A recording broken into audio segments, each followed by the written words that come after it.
एक लंबा दौर गुजर चुका है शिक्षक बनने की कोशिश में। शिक्षक बनेंगे क्योंकि शिक्षक ही बनेंगे, तो हमें शिक्षक ही बनना है।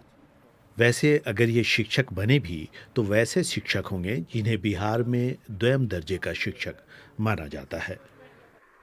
36 की उम्र को छू चुके 2 बच्चों के पिता जितेंद्र कुमार ने इसके लिए कम जद्दोजहद नहीं की। खर्च चलाने के लिए क्लर्क से लेकर सुरक्षा गार्ड और बीमा कंपनी तक में काम का सहारा लिया। फिर भी बीएड के अलावा हमने और भी केंद्रीय पात्रता परीक्षा जो होता है जिसको सीटेट के नाम से जानते हैं, इसके अलावा अन्य राज्यों जैसे Jharkhand TET, Rajasthan TET, MP TET हमने पास किया है। हमारा जो चलता है कुछ पूजा पाठ आ गया, कुछ होम ट्यूशन या, लेकिन इसी पैसा को जो है देखिए इवन कि हम चाय भी नहीं पीते हैं, इस तरह का भी कोई मतलब आदत नहीं है। शिक्षक बनने का सपना पालने वाले वो अकेले नहीं। और आज भी हमको सुनना पड़ता है कि अरे कितना साल से लगा हुआ, अरे तुम कब कर रहा था टीचर। तो इस तरह से है ना उपहास का पात्र है, लेकिन मैं इसकी फिक्र नहीं करता।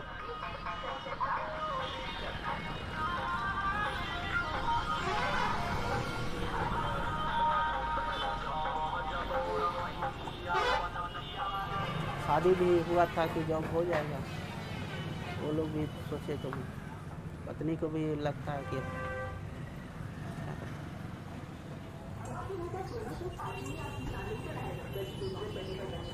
जिसको मेरे जैसे आदमी से विवाह हुआ है वो अच्छी है, वो फिजिकली हैंडीकैप नहीं है।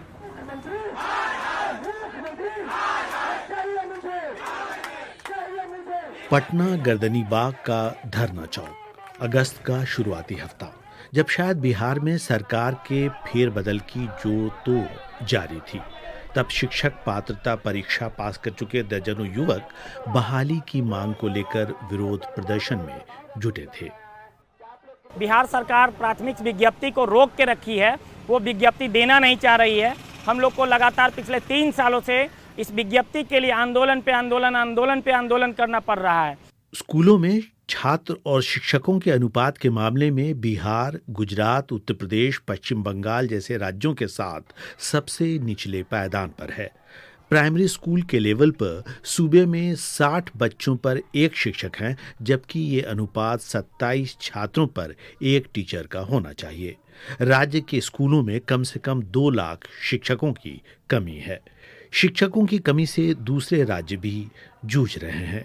यूनेस्को की एक रिपोर्ट के अनुसार भारत में 10 से 15% स्कूल वैसे हैं जो 1 टीचर के बलबूते चलते हैं। गोवा और तेलंगाना में ऐसे विद्यालयों की फीसद 16 है। बिहार में शिक्षकों की बहाली का 7वां चरण शुरू करने की बात सरकार ने कही है।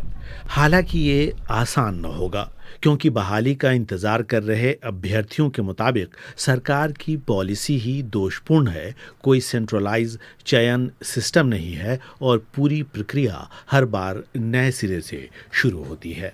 फिर से फार्म डाला जाएगा, वो फिर से ऑनलाइन है। इस बार तो सेंट्रलाइज तरीके से डालना है, जिस डिस्ट्रिक्ट के लिए अप्लाई है करना है उस डिस्ट्रिक्ट में डालिए और उसी में। लेकिन नियोजन निकाय पर फिर छोड़ दिया गया है, फिर नियोजन निकाय ही नियुक्ति देगा, फिर बंदरबाट होगा उसमें। ये उस तरह से बनाया जाता है कि जैसे 12 में जो 17 में पास है, एक बार बनाते हो धीरे धीरे करके खाली होता है, उसके बाद भेजा जाता तो कोई बात नहीं। फिर भंग नहीं हो जाता है। अब 6ठा चरण भंग हो गया, अब निकल जाएगा 7वां चरण, तो 7वां चरण में फिर से आप नया फार्म भरिए। अंजनेया शानू पटना हाई कोर्ट में वकालत करते हैं। उनसे बातों के बीच अंदाजा होता है कि बहाली में देरी सिर्फ सरकार के कारण नहीं है। तो पटना हाई कोर्ट में ढेर सारे रिट्स शिक्षकों के द्वारा फाइल किए जाते हैं, शिक्षक संगठनों के द्वारा फाइल किए जाते हैं। रिक्रूटमेंट में ट्रांसपेरेंसी के लिए होते हैं। रिक्रूटमेंट में अगर किसी को गलत तरीके से छांट दिया गया है तो लोग कोर्ट्स का दरवाज़ा ठकठकाते हैं, कोर्ट्स आते हैं। उसके अलावा सैलरी के लिए, सैलरी में अगर किसी तरह की त्रुटि है, सरकार उनकी बात नहीं मान रही है, तो फिर वो कोर्ट जाते हैं। ये पिछले दिनों हेडमास्टर और हेड टीचर की जो बहाली हुई है, उसके सेवा शर्तों की वैधता को चैलेंज किया है बिहार के शिक्षकों ने। बहाली की मांग को लेकर जहां एक तरफ नारे बुलंद हो रहे हैं, वहीं शिक्षक की नौकरी पा गए टीचर्स को व्यवस्था और नियमों से शिकायतें हैं। तनख्वाह में तो बहुत फर्क है। हम लोग शुरुआत में कोई शिक्षक बनता है तो 20-22 हज़ार सैलरी उठाता है, वहीं अगर कोई रेगुलर टीचर शुरुआत में करेगा तो अभी ये में कम से कम 45-50 हज़ार रुपये उठाएगा वो शुरुआत में। और अभी हम लोग सरकार हम लोग पे इतना मर्सी की है तो हम लोग 32-35 हज़ार तक गए हैं और रेगुलर शिक्षक जो हैं 70-80 हज़ार रुपये सैलरी उठा रहे हैं। ये योजना और थोपा गया जिसको हम कहते हैं नियोजनवाद।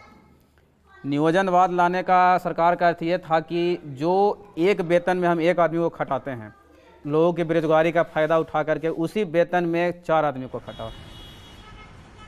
कॉन्ट्रैक्ट टीचर्स की बहाली जो कभी मध्य प्रदेश से शुरू हुई थी, धीरे धीरे बिहार, उत्तर प्रदेश से लेकर तेलंगाना, आंध्र प्रदेश, गुजरात, पंजाब और कई दूसरे सूबों में किसी न किसी रूप में जारी है। सुप्रीम कोर्ट ने भी बिहार नियोजक शिक्षक बनाम सरकार के मुकदमे में परमानेंट और टेम्पररी शिक्षकों को अलग अलग श्रेणी माना और समान काम समान वेतन की दलील को नकार दिया, यानी फैसला शिक्षकों के खिलाफ हुआ। शिक्षक अब राजनीतिक दबाव बनाने की कोशिश में है। लेकिन तेजस्वी जी ने अपने घोषणा पत्र में प्रमुखता से टॉप 5 में हम लोगों को रखा है, तो उम्मीद है कि उनकी सरकार बनी है वो हमारे साथ बेहतर ट्रीट करेंगे और हमें हमारा राइट देंगे। अगर वो नहीं देते हैं तो हमारे लिए सारे लोग बराबर हैं।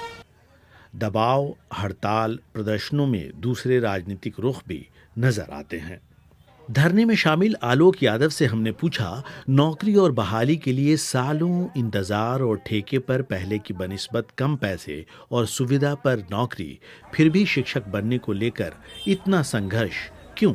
केंद्र में मोदी गवर्नमेंट आती है 2014 में, उसके बाद केंद्र में जो रोजगार का सेक्टर था, रेलवे जिसमें सबसे ज़्यादा बिहार के लोग जाते हैं, रेलवे का निजीकरण स्टार्ट हो जाता है।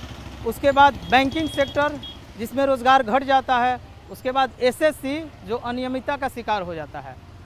ये तमाम सेक्टर जो थे बिहार के लोगों को रोजगार देते थे, क्योंकि बिहार में प्राइवेट सेक्टर नहीं है। रोजगार का जो भी बड़ा क्षेत्र है वो सरकारी क्षेत्र में ही यहाँ के लोग रोजगार पाते हैं।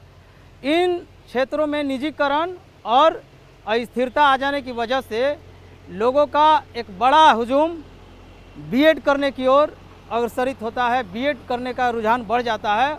केंद्रीय शिक्षा मंत्री धर्मेंद्र प्रधान ने कहा है कि नरेंद्र मोदी सरकार जल्द ही शिक्षा में विदेशी निवेश के लिए नए नियम लाएगी।